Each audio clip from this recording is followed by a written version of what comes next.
Hello learners, welcome to तो university of Allahabad में PhD में एडमिशन के लिए नोटिफिकेशन और फॉर्म जो है वो रिलीज कर दिया गया है। तो आज यानी 25 सितंबर 2025 से रजिस्ट्रेशन इसके लिए स्टार्ट हो जाएगा। तो 2025-26 सेशन के लिए पीएचडी में एडमिशन के लिए फॉर्म यूनिवर्सिटी ऑफ इलाहाबाद में रिलीज कर दिए गए। तो यहाँ पर सभी इंपॉर्टेंट डिटेल्स हम जो है डिस्कस करेंगे कि क्या एलिजिबिलिटी है, कितनी सीट्स हैं और सिलेक्शन प्रोसीजर क्या है, कौन लोग अप्लाई कर सकते हैं, वो सारी चीजें हम यहाँ पर देखेंगे। सबसे पहले हम बात कर लें डेट्स की। तो देखिए, start date of registration and form of submission online. तो 25 सितंबर 2025, 25 सितंबर 2025 से रजिस्ट्रेशन इसका स्टार्ट हो चुका है। और ऑनलाइन रजिस्ट्रेशन की जो लास्ट डेट है वो 22 अक्टूबर 2025 है। उसके बाद last date of fee deposition and form submission online वो 22 अक्टूबर 2025 ही है। क्लियर? तो 25 सितंबर से 22 अक्टूबर 2025 के बीच में ही आपको रजिस्ट्रेशन करके फॉर्म को कंप्लीटली सबमिट करना होगा, फीस भी सबमिट करना होगा। हम फीस की बात करें तो अनरिजर्व ओबीसी और ईडब्ल्यूएस कैटेगरी के लिए 600 रुपीज फी है। एग्जेम्प्टेड कैंडिडेट के लिए 600 रुपीज है। वहीं पर एससी एसटी और पीडब्ल्यूडी कैंडिडेट्स हैं तो उनके लिए 300 रुपीज यहाँ पर फीस है, रजिस्ट्रेशन फीस है। क्लियर? पीएचडी एडमिशन 2025 के लिए रजिस्ट्रेशन फीस ये जो है कैटेगरी वाइज एप्लीकेबल होगा। क्लियर? एससी एसटी पीडब्ल्यूडी के लिए 300, बाकी सभी के लिए 600 रुपए यहाँ पर रजिस्ट्रेशन फीस है। 25 सितंबर से 22 अक्टूबर के बीच में आपको रजिस्ट्रेशन ऑनलाइन करना होगा इलाहाबाद यूनिवर्सिटी की वेबसाइट पर जाकर। क्लियर? हम बात कर लें कि जो सीट्स है, सीट्स और एलिजिबिलिटी क्राइटेरिया की। तो सबसे पहले हम बात कर लें सीट्स की। तो आप यहाँ पे देख सकते हैं कि एग्रीकल्चर बॉटनी में कोई सीट नहीं है, एग्रीकल्चर केमिस्ट्री में 2 सीट्स हैं, एग्रीकल्चर एंटोमोलॉजी में 2 सीट्स हैं। तो यहाँ पे आप देखिए एयू, ये इलाहाबाद यूनिवर्सिटी कैंपस है उसके, और जो कॉन्स्टिट्यूएंट कॉलेज है वो सीएमपी, एडीसी, आईएसडीसी ये सब कॉन्स्टिट्यूएंट कॉलेज हैं। और एयू क्या है? ये इलाहाबाद यूनिवर्सिटी है। क्लियर? तो यहाँ पर जो है ब्रांच वाइज जो है आपको यहाँ पर सीट्स की टोटल वैकेंसी यहाँ पर आपको दिख जाएगी। तो agriculture, ancient history, culture and archaeology में यहाँ पर टोटल 19 सीट्स है। एंथ्रोपोलॉजी में टोटल 6 सीट है। इसी तरीके से बायोकेमिस्ट्री में आप देखें तो 2 सीट्स हैं। बायो इन्फॉर्मेटिक्स में 4 सीट्स हैं। बॉटनी केमिस्ट्री में देखिए 33 एयू में है, 26 जो है उसके कॉन्स्टिट्यूएंट कॉलेज में, टोटल 78 सीट्स हैं केमिस्ट्री में। कॉमर्स एंड बिजनेस एडमिनिस्ट्रेशन का आप यहाँ पे देखिए तो 44 सीट्स एयू में है, और कॉन्स्टिट्यूएंट्स कॉलेज में जो है यहाँ पर 6 सीटें हैं। तो टोटल 50 सीट्स हैं कॉमर्स एंड बिजनेस एडमिनिस्ट्रेशन में। यानी कि अगर आपने एमकॉम किया फिर आपने एमबीए किया तो आप commerce and business administration branch से पीएचडी के लिए अप्लाई कर सकते हैं। तो इसी तरीके से आप जो है बाकी जो अदर यहाँ पर डिपार्टमेंट्स हैं, बाकी जो अदर कोर्सेज हैं उसके लिए यहाँ जो है पीएचडी की सीट्स को आप चेक कर सकते हैं। क्लियर? तो लॉ है, लॉ में जो है यहाँ पर टोटल 35 सीट्स हैं। मैथमेटिक्स में 32 सीट्स हैं। तो इसी तरीके से आप जो है देख सकते हो टोटल 49 सब्जेक्ट्स में जो है यहाँ पर आप पीएचडी के लिए अप्लाई कर सकते हैं। टोटल 873 सीट्स जो है यहाँ पर अवेलेबल है। तो यहाँ पे देखिए एयू यानी कि university of Allahabad main campus, CMP यानी कि Chaudhary Mahadev Prasad degree college, ADC यानी इलाहाबाद डिग्री कॉलेज, आईएसडीसी यानी कि ईश्वर शरण डिग्री कॉलेज, जेटी यानी Jagat Taran girls degree college, SSK यानी कि Sadan Lal Sanwaldas Khanna girls degree college, AK यानी Arya Kanya degree college, SPM यानी कि Shyam Prasad Mukherjee government degree college, ECC यानी कि एविंग क्रिश्चियन कॉलेज, आरटीएमएम यानी कि राजर्षि टंडन महिला महाविद्यालय, और एचडीसी यानी कि हमीदिया गर्ल्स डिग्री कॉलेज। तो ये कॉन्स्टिट्यूएंट्स कॉलेज यानी कि यहाँ पर आप देखें ना एयू, तो ये इलाहाबाद यूनिवर्सिटी का मेन कैंपस हो गया। बाकी जो आप सीएमपी से लेके ईसीसी से देख रहे हैं ये कॉन्स्टिट्यूएंट्स कॉलेज हैं एयू के। क्लियर? तो इसमें भी पीएचडी की सीट्स हैं। तो टोटल यहाँ पर टोटल सीट्स यहाँ पर जो है आपको मेंशन है। तो जो सबसे पहले एयू वाला कॉलम है इसमें जो सीट्स हैं, अगर आपको एडमिशन मिलता है तो आपको यहाँ पर यूनिवर्सिटी कैंपस मिलेगा, नहीं तो आपको एफिलिएटेड कॉलेज जो यूनिवर्सिटी से है वो आपको यहाँ पर मिलेंगे। बात कर लें एलिजिबिलिटी क्राइटेरिया की, तो सिंपल सा एलिजिबिलिटी क्राइटेरिया है कि जिस भी ब्रांच से आप जो है, जिस भी सब्जेक्ट से आप पीएचडी करना चाहते हैं उस सब्जेक्ट से आपने जो है पीजी किया हो और पीजी में मिनिमम 55% मार्क्स हो।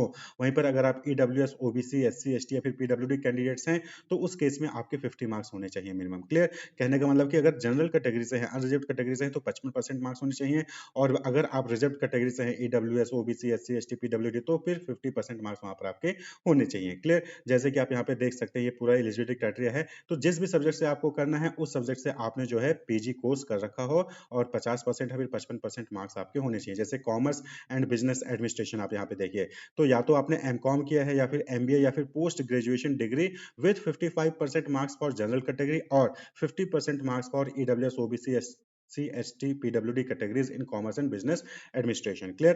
तो इसी तरीके से जो है आप बाकी कोर्स के लिए देख सकते हैं। जैसे इकोनॉमिक्स है तो आपने एमए इकोनॉमिक्स या फिर post graduation degree with 55% marks आपने अगर कंप्लीट किया है, और रिजर्व कैटेगरी से है तो 50% मार्क्स के साथ अगर आपने कंप्लीट किया है तो आप पीएचडी में इकोनॉमिक्स से कर सकते हैं, उसके लिए आप एलिजिबल हैं। इसी तरीके से एजुकेशन में एमएड या फिर एमए इन एजुकेशन या फिर पोस्ट ग्रेजुएशन डिग्री लिया है 55% मार्क्स के साथ, तो आप एजुकेशन से पीएचडी कर सकते हो। तो इसी तरीके से आप अपने सब्जेक्ट में, अगर आपने जो है जिस भी सब्जेक्ट सब्जेक्ट से पीएचडी करना चाहते हैं, उस सब्जेक्ट से आपने अगर पोस्ट ग्रेजुएशन किया है और मिनिमम परसेंटेज आपके पास है, तो आप जो है अप्लाई कर सकते हैं। क्लियर? ये बात तो हो गई मिनिमम एजुकेशन क्वालिफिकेशन की, लेकिन इसके साथ-साथ आपको यूजीसी नेट का एग्जामिनेशन क्वालिफाई करना होगा। तो जो एनटीए एग्जामिनेशन कंडक्ट कराती है यूजीसी नेट का, उस एग्जामिनेशन को दिया होना ज़रूरी है, या फिर आप एग्जेम्प्टेड कैंडिडेट हो। तो एग्जेम्प्टेड कैंडिडेट में जो है अगर जो यूनिवर्सिटी के परमानेंट प्रोफेसर्स हैं, उनको जो है एग्जेम्प्ट किया जाएगा इस यूजीसी नेट एग्जामिनेशन से, या फिर इंटरनेशनल स्टूडेंट्स हैं, या फिर जो डिफेंस पर्सनल हैं जो कि कर्नल रैंक पे हैं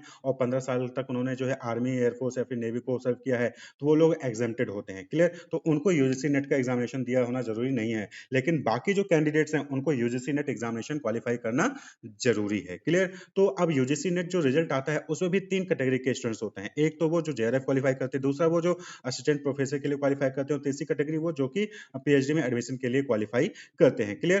तो जो इलाहाबाद यूनिवर्सिटी के जो पीएचडी है, इसमें 3 कैटेगरी के स्टूडेंट्स को डिवाइड किया गया है। पहला ग्रुप ए। ग्रुप ए में वो लोग होंगे जिन्होंने जेआरएफ क्वालिफाई किया होगा। ग्रुप बी में वो लोग होंगे जिन्होंने असिस्टेंट प्रोफेसर और पीएचडी में एडमिशन के लिए क्वालिफाई किया है यूजीसी नेट का एग्जाम।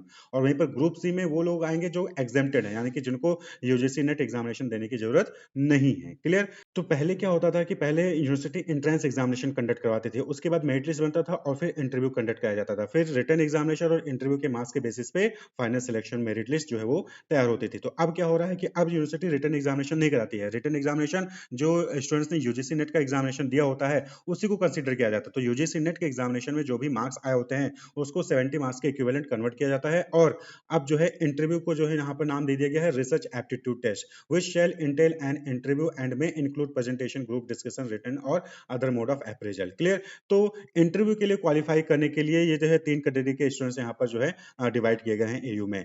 तो अगर कोई भी कैंडिडेट है और उसने जेआरएफ क्वालिफाई कर रखा है, तो उन सभी को जो है इंटरव्यू के लिए यानी रिसर्च एप्टीट्यूड टेस्ट के लिए जो है बुलाया जाएगा। क्लियर? वहीं पर ग्रुप बी में जो है 2 टाइप के कैंडिडेट हैं, एक तो वो जो असिस्टेंट प्रोफेसर के लिए क्वालिफाई हुए हैं, और दूसरा वो जो पीएचडी में एडमिशन के लिए क्वालिफाई हुए हैं। क्लियर? तो ये इन दोनों कैटेगरी के लोग जो अप्लाई करेंगे, तो जितनी सीट्स है उसके 2 गुने लोग जो है बुलाए जाएंगे रिसर्च एप्टीट्यूड टेस्ट के लिए। कहने का मतलब है कि इंटरव्यू के लिए। क्लियर? और वहीं पर एग्जेम्प्टेड कैंडिडेट, एग्जेम्प्टेड एप्लीकेंट्स जो भी होंगे जिनको यूजीसी नेट देने की जरूरत नहीं थी, उन सभी को, जितने भी लोग अप्लाई करेंगे उन सभी को जो है रिसर्च एप्टीट्यूड टेस्ट के लिए बुलाया जाएगा। क्लियर? तो यह रिसर्च एप्टीट्यूड का मतलब यहाँ पर क्या है कि इंटरव्यू के लिए बुलाया जाएगा। क्लियर? तो पहला तो वो सभी जितने भी जेआरएफ कैंडिडेट अप्लाई करेंगे उन सभी को इंटरव्यू के लिए बुलाया जाएगा।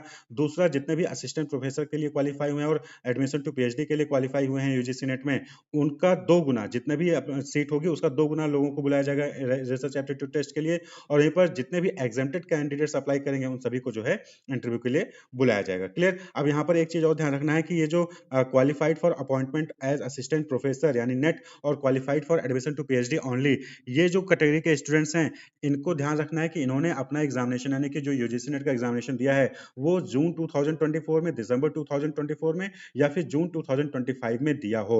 जून 2024 से पहले जो एग्जामिनेशन हुए थे यूजीसी नेट के, अगर उसमें आप क्वालिफाई हुए हो असिस्टेंट प्रोफेसर फिर पीएचडी में एडमिशन के लिए, तो आप एलिजिबल नहीं हो। यानी कि कहने का मतलब है अगर दिसंबर 2023 में असिस्टेंट प्रोफेसर के लिए क्वालिफाई हुए थे आप, या फिर पीएचडी में एडमिशन के लिए क्वालिफाई हुए थे, तो फिर आप यहाँ पर एलिजिबल नहीं हो। तो जून 2024, दिसंबर 2024 या फिर जून 2025 में अगर आप असिस्टेंट प्रोफेसर या फिर पीएचडी में एडमिशन के लिए क्वालिफाई हुए हो, तो ही आप जो है यहाँ पर अप्लाई कर सकते हो, नहीं तो नहीं अप्लाई कर सकते हो। बाकी जेआरएफ आप अगर पहले के भी क्वालिफाई हो जेआरएफ के लिए तो आप अप्लाई कर सकते हो, और वहीं पर एग्जेम्प्टेड एप्लीकेंट्स का एलिजिबिलिटी अलग ही होता है। क्लियर? कि अगर वो परमानेंट यूनिवर्सिटी के एम्प्लॉई हैं, या फिर 15 साल तक जो है डिफेंस को सर्व किया है और कर्नल रैंक पे थे, या फिर इंटरनेशनल स्टूडेंट्स हैं, तो वो एग्जेम्प्टेड कैटेगरी में आ जाते हैं। क्लियर? तो ये बात हो गई क्या कहते हैं कि सिलेक्शन प्रोसीजर का, कि कौन लोग अप्लाई कर सकते हैं और किनको जो है रिसर्च एप्टीट्यूड टेस्ट के लिए बुलाया जाएगा। क्लियर? यहाँ पे आप देख सकते हैं कि मेथोडोलॉजी क्या होगा मेरिट लिस्ट बनाने का। तो यहाँ पर जो आपके high school, inter, under graduate, post graduate के मार्क्स हैं उसको भी इंक्लूड किया जाएगा। क्लियर? तो हाई स्कूल के मार्क्स अगर 50% से कम है तो कोई भी नंबर नहीं मिलेगा, 50 से 60% है तो 1 नंबर, और 60% से ज्यादा है तो 2 नंबर मिलेगा। इसी तरीके से इंटरमीडिएट के हैं तो इंटरमीडिएट में यानी 12th में अगर 50% से कम है तो 1 नंबर, 50 से 60% है तो 2 नंबर, और 60% से ज़्यादा है तो 3 नंबर। इसी तरीके से यूजी में आपके अगर 50% से कम है तो 2 नंबर, 50 से 60% है तो 3 नंबर, 60 से ज़्यादा है तो 5 नंबर। इसी तरीके से पीजी में अगर 50 से 60 50 से 55% है तो 5 नंबर, 50 55 से 60% है तो 7 नंबर और 60% से ज़्यादा है तो 10 नंबर मिलेंगे। क्लियर? तो maximum academic performance score 20 number, तो 20 नंबर से जो है